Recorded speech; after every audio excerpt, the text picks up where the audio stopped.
Good morning friends. দেখো, কালকে সন্ধেবেলায় আমি একটা জায়গায় গেছিলাম।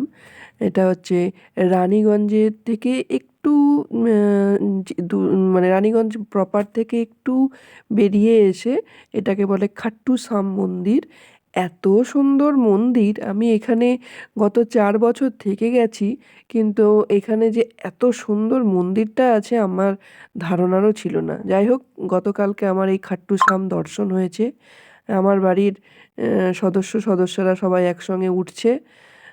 খুব সুন্দর লেগেছে, জাস্ট দারুণ। আমি মন্দিরটা তোমাদেরকে কতটা দেখাতে পারছি বুঝতে পারছি না, কিন্তু অসাধারণ। পুরোটা মার্বেলের কাজ, আর মার্বেলগুলোর প্রতিটা কাজের মধ্যে মানে শিল্পকলা জড়িয়ে আছে। এছাড়া দরজাগুলো হচ্ছে রূপো দিয়ে তৈরি।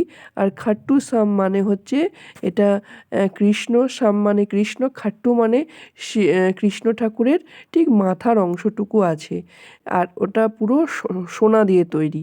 আর এত সুন্দর গোছানো, মানে জাস্ট মনে হচ্ছে মন্দিরটা ওই জন্যই নির্মিত হয়েছে যে এখানে এটা বসবে বলে।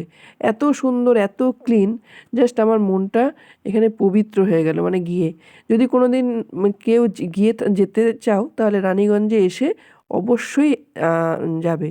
রানীগঞ্জ, দুর্গাপুর রানীগঞ্জ যেটা, সেই রানীগঞ্জ থেকে জাস্ট প্রপার থেকে 2 থেকে 3 মিনিটের রাস্তা হবে। ভীষণ ভালো, ভীষণ ভালো লাগলো।